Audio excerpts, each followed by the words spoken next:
안녕하세요. 35살 여자입니다. 제가 사연을 보내게 된 이유는 모든 이들에게 존경을 받는 대학 교수 시어머니의 실체를 밝히고 싶어서입니다. 저와 남편은 시댁의 반대로 2년간 결혼을 하지 못했어요. 사랑하는 사람의 가족들이 저를 싫어하고 결혼을 반대한다는 사실 때문에 2년 내내 정말 힘들었습니다. 남편과 행복한 시간을 보내다가도 한편으로는 결국 우린 헤어지겠지 라는 생각을 하게 되더라고요. 하지만 제 남편은 저를 포기하지 않았어요. 전보다 저를 더 사랑해주면서 저를 가장 반대하는 시부모와 싸웠습니다.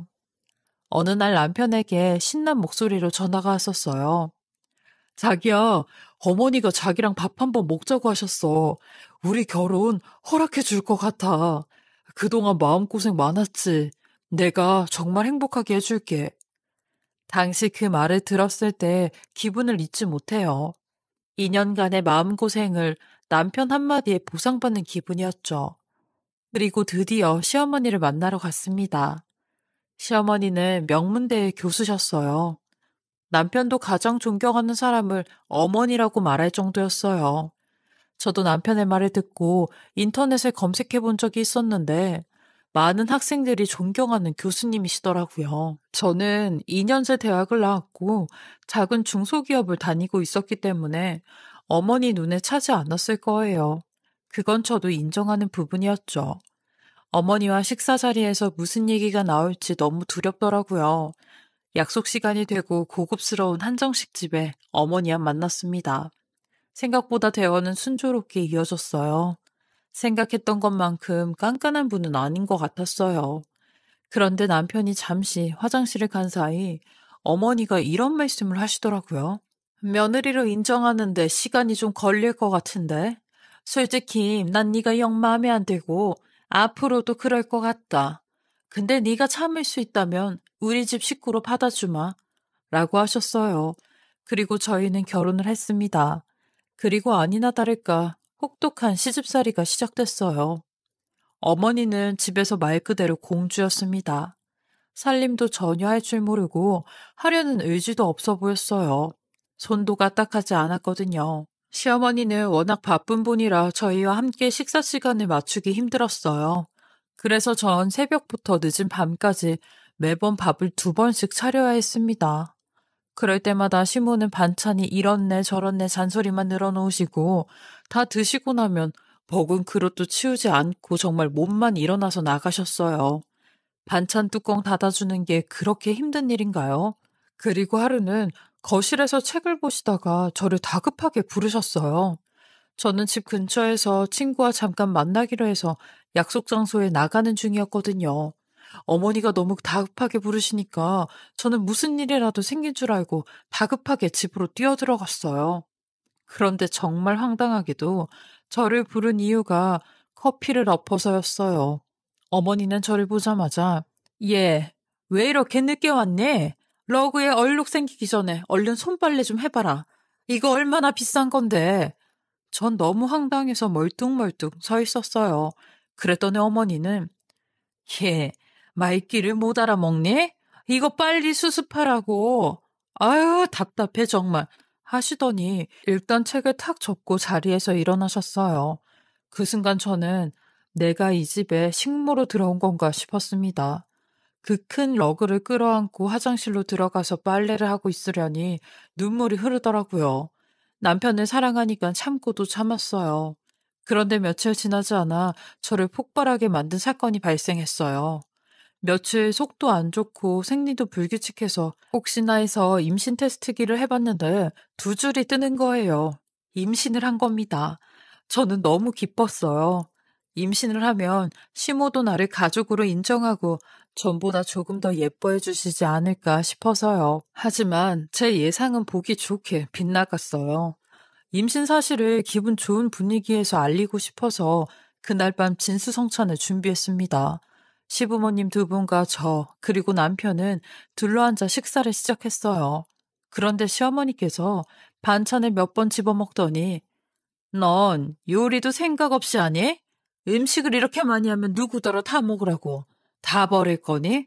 답답하네 정말 하시더라고요. 남편은 엄마 신경 써서 차린 것 같은데 왜 그러세요? 라고 말하며 저를 위해줬어요. 그러자 시어머니는 심기가 더 불편해지셨는지 밥 먹기 싫은 티를 팍팍 내면서 젓가락질을 신경질적으로 하시더라고요. 그래서 저는 기분도 풀어드릴 겸 적당한 타이밍이라고 생각을 해서 임신 사실을 알렸습니다. 남편은 정말이냐고 몇 번이나 되물어보며 자리에서 일어나서 폴짝폴짝 뛰며 행복해했어요. 아버님도 드디어 내가 할아버지 소리 듣는 거냐? 아이고 장하구나 우리 며느리 라며 기뻐하셨죠. 그런데 시어머니는 아무 말씀도 안 하시더라고요. 심지어 표정도 굳어 있었고요. 손주 생긴다는 얘기를 듣고 어떻게 저런 태도를 보일 수 있는 건지 그 흔한 축하한다는 말 한마디도 없었어요. 정말 실망스럽더라고요. 역시나 저를 가족으로 생각해주지 않는다는 생각이 들었습니다. 그리고 다음날 음식을 너무 많이 차려서 남은 음식들을 전부 꺼내서 먹고 있었어요. 그런 제 모습을 본 시어머니께서 세상에 너 식충이니? 너처럼 미련스럽게 먹는 애는 처음 본다. 임신했다고 살쪄도 된다는 거야? 나는 뚱뚱한 며느리는 창피한데 미련스럽게 먹지 마라. 자기 관리해야지. 라고 말씀하시고 나가버리셨어요. 순간 제 자신이 너무 비참하고 임신한 며느리가 밥 먹는 게 그렇게 꼴 보기 싫었나 너무 서럽고 화가 나더라고요. 그래서 저는 먹던 밥을 전부 음식물 쓰레기통에 부어버렸습니다. 밥맛이 뚝 떨어져서요. 그날 이후로도 시모는 단 한 번도 임신한 저를 걱정해주거나 챙겨주신 적이 없습니다. 밖에서는 그렇게 모범적이고 선한 척하면서 제 앞에서는 악마처럼 변해서 온갖 폭언을 쏟아냈죠. 학교에서 스트레스 받는 날이면 집에 돌아와서 저를 타겟 삼아 스트레스를 풀었어요. 네가 애를 낳아도 문제야. 너처럼 못 배운 엄마가 애를 어떻게 가르칠 거니? 어떻게 공부해야 하는지 전략적으로 애를 가르쳐줘야 할 텐데. 공부를 해본 적이 있어야 알지. 그렇다고 돈이 많은 것도 아니고 나도 문제야. 이런 말을 들을 때면 저는 어머니의 감정 쓰레기통이 된 기분이었어요. 매일매일 어머니 눈치를 보느랴 정신적으로 너무 힘들더라고요. 한 번은 동네 언니를 만나려고 동네 카페로 나갔어요. 그런데 어머니께서 친구들과 모임을 갖고 계시더라고요. 인사를 드려야 할까 말아야 할까 고민을 하고 있었는데 그 순간 어머니와 눈이 마주쳤어요. 그런데 표정이 싹 굳어지더니 시선을 회피하시고 저를 외면하시는 겁니다. 마치 저에게 아는 척하지 말고 모르는 척 남남처럼 행동하라는 것처럼 느껴졌어요. 그래서 저도 인사를 드리지 않았죠. 참 비참한 기분이 들더라고요. 그런데 점심시간이 끝난 시간대라 카페 좌석이 몇 개 남아있지 않더라고요. 어쩔 수 없이 어머니 테이블과 가까이 붙어있는 테이블에 가서 앉았습니다. 하필 아는 언니도 늦게 와서 너무 어색하더라고요. 그렇게 숨막히는 10분을 보냈어요. 그리고 동네 언니가 도착하고 조용히 얘기를 나눴죠. 그런데 어머니 테이블에서 믿을 수 없는 얘기가 들렸습니다. 저를 등지고 앉아있는 시어머니가 제 욕을 하는 내용이었어요. 시어머니 한 친구분께서 우리 며느리는 너무 바빠. 근데 욕심이 많아서 일도 하고 육아도 혼자서 다 해내더라고. 어쩔 때 보면 독하다 싶다가도 돈 잘 벌어오고 나한테 육아 안 기대는 거 보면 장하기도 하지 뭐. 라고 말하자 시어머니는 아이고 흉볼 것도 많네. 며느리 잘 얻었구만 이라며 말씀하셨어요. 그러자 주변 친구들이 기다렸다는 듯 요즘도 안 좋아? 아들 결혼 엄청 반대했었잖아. 어디서 근본 없는 애를 데려왔다며. 같이 살아보니 어때? 여전해? 제가 뒤에 앉아있다는 걸 알 리가 없는 어머니 친구분들은 저를 대놓고 흉보고 있었어요. 그러자 어머니는 혀를 차면서 근본만 없는 줄 알았는데 눈치도 더럽게 없어. 적당히 살다가 이혼이나 확 해버렸으면 좋겠다 싶었는데 아유 임신을 했다지 뭐야. 그걸 누가 반기는 줄 알고 좋다고 지 임신했다고 얘기하는데 너무 꼴 보기 싫더라고. 그러자 친구들은 어머 잘 됐네. 그래도 손자 생기고 그럼 좀 정이 가지 않을까? 할머니 소리 듣겠네. 축하해. 라며 축하해 주시더라고요. 하지만 시어머니는 할머니 되기 싫어. 걔가 좀 덜 떨어지잖아. 지 자식들도 덜 떨어진 애 낳을까봐 걱정이란 말이야. 요즘은 밥을 미련스럽게 많이 먹어서 너무 꼴 보기 싫어. 집에 들어가기 싫을 정도야. 라며 폭언을 쏟아내고 있더라고요. 저는 너무 기가 막혀 눈물만 주룩주룩 흘렀습니다. 제 앞에 앉아있던 동네 언니는 놀라서 어머, 너 울어? 아유, 갑자기 왜 울어? 무슨 일 생긴 거야? 라고 물었죠. 저는 그런 언니 손을 끌고 카페를 나와버렸습니다. 눈물이 멈추지 않을 것 같아서요. 그리고 언니에게 자초지종을 설명했어요. 언니는 화가 머리끝까지 나서 방방 뛰면서 당장 이혼해. 네가 뭐가 아쉬워서 그딴 여자를 시어머니라고 모시고 그런 수모를 당하니? 라며 제 편을 들어줬어요. 자존감이 바닥까지 떨어져 있던 저를 위로해주는 단 한마디에 참 많이도 울었습니다. 그리고 집에 돌아가서 남편에게 이 사실을 말했어요. 남편은 충격을 받았는지 믿을 수 없다는 반응이었죠. 그래서 저는 진지하게 이혼에 대한 얘기를 꺼냈어요. 남편은 이혼만은 절대 안 된다며 본인이 어머니에게 잘 얘기해보고 그래도 괴롭히신다면 그때는 나가서 분가해서 살자고 했어요. 그리고 그날 밤 남편은 어머니를 모시고 나가서 따로 얘기를 하고 들어왔어요. 그런데 어머니는 남편에게 무슨 말을 들은 건지 집으로 들어오자마자 저를 찾더니 화를 내셨어요. 이게 진짜 주제도 모르고 부족한 거 며느리로 걷어줬더니 우리 아들한테 뭐라고 씨부린 거야? 너 내가 만만하니? 넌 내가 죽으라면 죽는 척이라도 해야 하는 사람인 거야. 그런데 내가 너한테 잘해주길 바라니? 그냥 눈 감아주고 같은 집에 살게 해주는 것만 해도 감사하게 생각해야지. 쥐죽은도 살라니까 무슨 대접을 받고 싶었던 거니? 라면서 저보고 하나도 안 무서우니 이혼하고 싶으면 하라고 하더라고요. 그래서 저는 네, 정 그러시면 이혼할게요. 라고 말하고 집을 나와버렸습니다. 그리고 친정집으로 가서 이 모든 사실을 얘기했어요. 저희 어머니는 너무 놀란 나머지 눈물을 흘리시면서 당장 이혼하고 집으로 들어오라고 하시더라고요. 엄마가 그렇게 말해주니 너무 감사하면서도 한편으론 죄송했습니다. 잘 사는 모습 보여드리고 싶었는데 마음이 너무 아팠어요. 남편을 만나서 얘기해보니 남편도 중간에서 매우 난감해하고 있었어요. 어머니 얘기를 들어보면 어머니 얘기가 맞는 것 같고 제 얘기를 들으면 또 제 얘기가 맞는 것 같다면서요. 정말 화가 나더라고요. 당신 언제나 내 편이겠다고 했잖아. 지켜준다고 해서 반대하는 결혼 어렵게 한 거 아니었어? 라고 얘기했어요. 그러자 남편은 어머니 마음도 이해해줘야지. 어머니는 가진 게 너무 많은 분이라 네가 성에 안 차는 거야. 아마 어떻게 해도 안 찰 거야. 그냥 그렇게 살아야 될 것 같은데 네가 일정 부분 포기해. 남편의 말을 들으니 철퇴로 뒤통수를 맞은 기분이었어요. 더 이상 제 편이 없다는 생각이 들더라고요. 이 대화를 나눈 이후 남편과도 급속도로 관계가 악화되었습니다.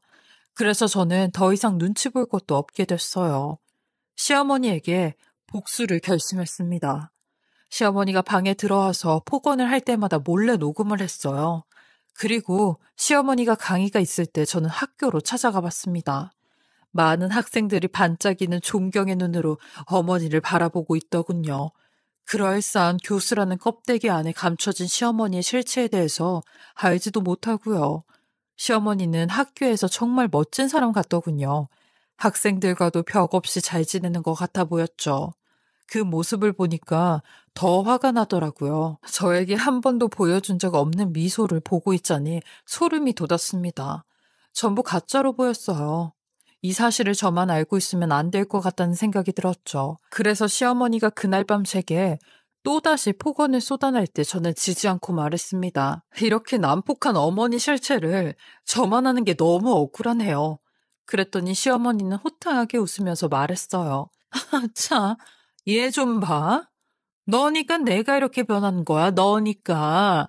너처럼 수준 낮은 애를 가족으로 생각하느라 속에 병이 나서 나도 이렇게 변한 거야. 네가 만든 거라고. 정말 어이가 없었어요. 어머니가 사람 판단하는 기준은 돈과 학벌이죠. 그렇게 속물인 어머니 기준에 못 맞춰드려서 죄송하네요. 어머니가 그런 사람인 거 많은 사람들한테 알게 해드리죠. 라고 말했습니다. 그러자 시어머니는 펄쩍펄쩍 뛰면서 남편을 설득해서 저를 이혼시키겠다고 했죠. 그리고 그 모든 대화를 저는 녹취하고 있었습니다. 차곡차곡 증거를 모으기 시작했어요. 신문은 그런 것도 모르고 갈수록 더 진상을 부렸습니다. 한 번은 시어머니와 자주 가는 식당에 친구와 갔는데 식당 아주머니께서 저를 보더니 묘한 표정을 짓더라고요. 그러더니 제게 앞으로 이 식당에 오지 말라고 하는 거예요. 저는 아무것도 모르고 이모님, 설마 가게 좁으시는 거예요? 서운해서 안 돼요. 했죠. 그랬더니 이모님은 제가 들고 있던 메뉴판을 확 뺏으며 그런 사람인지 몰랐지 뭐야. 웃는 얼굴로 실실 걸리더니 시어머니한테 한 짓거리 다 들었어. 이 동네에 자기 소문 쫙 퍼졌다고. 아무리 요즘 애들이 발라당 까졌다지만 말세야 말세. 저는 돌아서는 이모님을 잡고 무슨 말을 들은 건지 물었어요. 그러니 이모님은 아니 본인이 제일 잘하는 걸 나한테 왜 묻고 난리야? 아 얼른 나가라니까 라고 하더군요. 너무나도 억울하고 황당했어요. 이 동네의 소문이 어떻게 난 건지 함께 간 친구 앞에서도 너무 창피했어요. 그날 밤 집에 돌아와서 캐리어에 짐을 싸면서 얼마나 울었는지 모릅니다. 내가 왜 이런 꼴을 당해야 하는지 괴롭더라고요. 정신없이 짐을 싸던 그때 거울 속 제 모습을 보게 됐어요. 배가 많이도 나왔더라고요. 만삭의 몸으로 당장 집을 떠날 생각을 하니 막막해졌어요. 그래서 한참을 생각하고 마음을 다시 다잡았어요. 그래, 복수하려면 시모 옆에 붙어 있어야 한다. 그리고 오늘 받은 수모는 내가 반드시 되갚아주고 떠나야겠다. 라는 생각이 들더라고요. 그래서 저는 가족들이 없는 시간마다 컴퓨터를 켰어요. 그리고 시어머니가 제게 했던 만행들을 기록해 나갔죠. 얼마 전 만삭인 저에게 심부름을 시키고 어디서 달지도 않는 과일만 골라서 사왔냐고 저를 밀쳤던 이야기. 본인 친구들과 카페에서 저를 등지고 대놓고 욕하며 모욕했던 이야기. 저희 친정엄마 통화하면서 저를 욕하고 친정엄마를 무시했던 이야기. 집에서 공주처럼 대접받으려는 이야기 등등 하나도 빠짐없이 적어 내려갔습니다. 문서를 작성하면서 돌이켜보니 화가 치밀어 오르더라고요. 일주일간 저는 문서를 완성하고 100장 정도 출력을 맡겨뒀습니다. 출력한 문서를 찾으러 갔는데 어머니가 물어보시더라고요. 넌 그 몸으로 아침부터 싸돌아다니니? 저는 친구에게 부탁받은 게 있어서 나가야 한다고 대충 답하고 주차장으로 갔습니다. 그리고 어머니 차가 출발하고 나서 바로 뒤이어 출발했어요. 그렇게 출력한 문서를 찾고 어머니가 계신 학교로 찾아갔습니다. 그리고 어머니의 강의 시간이 될 때까지 기다리고 있었어요. 1시간 정도 기다리고 있었더니 드디어 어머니가 눈앞에 나타났습니다. 그리곤 저를 보고 깜짝 놀라더니 뭐야? 나한테 용건 있어서 왔니? 라고 물으셨죠. 그래서 전 어머니에게는 용건 없다고 말했어요. 그랬더니 그럼 네가 여기가 어디라고 와? 무슨 꿍꿍이야? 이 명문대에 네가 아는 애가 어딨다고 라고 말씀하시더군요. 그러더니 손목시계로 시간을 확인하더니 아, 보아하니 나한테 할 말이 많아서 온 것 같은데 여기는 장소가 적절하지 않지? 거기 멍청하게 서 있지 말고 집에 가서 마저 얘기하자. 여기 보는 눈이 많아서 내가 창피해서 그래 라며 휙 들어가 버리더라고요. 그래서 전 마음속으로 5분 정도 마음의 준비를 하고 문을 발칵 열고 들어갔습니다. 그리고 여기저기 문서를 뿌려버렸어요. 그 모습을 본 시어머니는 얼굴이 하얗게 질리더군요. 시어머니는 제게 뭐야, 당장 나가지 못해? 그 종이들 다 뭐야? 라며 달려들었어요. 몇몇 학생들이 제가 뿌린 종이를 주워서 읽어보기 시작했고 표정이 점점 굳어졌죠. 학생들의 반응을 본 어머니는 그때서야 놀라서 달려오더니 종이를 빼앗아 보더라고요. 종이에 적힌 자신들의 만행들을 읽어보며 얼굴을 붉히더라고요. 그리고 바닥에 흩어진 종이들을 줍는데 그 모습이 어찌나 웃기던지 속이 다 후련했습니다. 학생들은 점점 웅성거리기 시작했어요. 종이를 빼앗아봤자 이미 늦었던 거죠. 어떤 학생들은 제 앞에 지나가며 그 교수님 사람 엄청 좋아 보이던데 아니 어떻게 이런 인간 이하의 짓을 해? 아 완전 쓰레기 쓰레기 라며 저를 애절한 눈으로 쳐다보더라고요. 그리고 어떤 사람은 힘드셨겠다고 하는 말도 해주었습니다. 다른 사람에게 듣는 위로에 눈물이 터져 나올 것 같아 간신히 참았네요. 그렇게 저는 속 시원하게 시어머니한테 한 방을 날리고 남편에게도 이혼 서류 던져주었습니다. 시어머니는 볼장 다 봤다며 당장 이혼하라고 야단이셨고 명예훼손으로 신고한다고 난리셨는데 남편이 그런 신고하면 가만히 두지 않을 거라고 본인 엄마한테 쐐기를 박았고 절 끝까지 붙잡는데 본인이 엄마랑 연 끊고 살면 된다고 제발 한 번만 뱃속에 우리 아이를 위해서라도 이런 선택은 하지 말라며 울고불고 매달렸어요. 하지만 전 남편의 말을 듣곤 이 선택이 우리 아이를 위한 선택이라고 했습니다. 아이를 빌미 삼아 발목 잡는 거 그거 하지 말라고 했어요. 어차피 결국 우리 미래는 뻔히 정해져 있는 거라며 그 미래를 조금 더 빨리 앞당겼다 생각하라고 했습니다. 그렇게 저는 남편과 이혼을 했어요. 그리고 요 며칠 전엔 시어머니가 이혼한 지 7개월 만에 연락이 와 다 죽어가는 목소리로 너 때문에 학교에서 애들이 수강 신청도 안 하고 인기 있는 교수에서 개쓰레기 교수 되어버렸다. 이제 만족하니?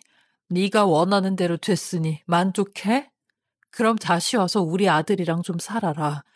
지금 재영이 직장도 안 나가고 문도 잠그고 밥도 안 먹고 술만 마시면 꼬장이랑 꼬장은 다 부리고 있는데 네가 우리 착한 아들 저렇게까지 만들어 피까지 말리고 있냐? 네가 이렇게 만들었으니까 네가 책임지라고 우리 아들 이라며 점점 언성을 높이며 얘기하시는데 전 그런 시어머니에게 아주머니? 아줌마 누군데 지금 이딴 전화해서 큰 소리예요? 아줌마가 학교에서 그렇게 된 건 사람들이 당연히 알아야 되는 걸 알게 된 거고, 아줌마 아들이 그렇게 된 건 제가 아니라 아줌마 때문에 그렇게 된 건데, 어디서 남 탓을 하고 있어요. 꼭 실패한 사람들이 남 탓하던데, 그게 당신이네요. 아줌마는 말 그대로 인생 실패자, 루저네요. 두 번 다시 저한테 이딴 전화 걸면 저도 또 가만히 있지 않을 테니까 두고 보자고요. 이 통화도 다 녹음 중이니까요. 라고 했어요. 그러니 뒤도 안 돌아보고 바로 전화 끊어버리더라고요. 진짜 어이가 없어 기가 막히고 코가 막혔습니다. 저는 현재 더할 나위 없이 행복해요. 이혼하기 전엔 모든 게 무섭고 두려웠는데 막상 이혼을 하니 출소를 한 기분이었죠. 그리고 지금은 제 아기만 바라보며 직장 생활 열심히 하면서 잘 지내고 있어요. 요샌 저희 애기 재롱 보는 맛에 살고 있죠. 여기까지가 잘난 교수 시모에게 당한 수모를 되갚아줬던 이야기였는데요. 보잘것없는 제 이야기를 들어주셔서 감사하고요. 만약 저와 같은 일을 겪고 계신 분이 있다면 당하지만 마시고 당당하게 목소리를 내시길 바라며 건강하시고 행복하시길 바랍니다.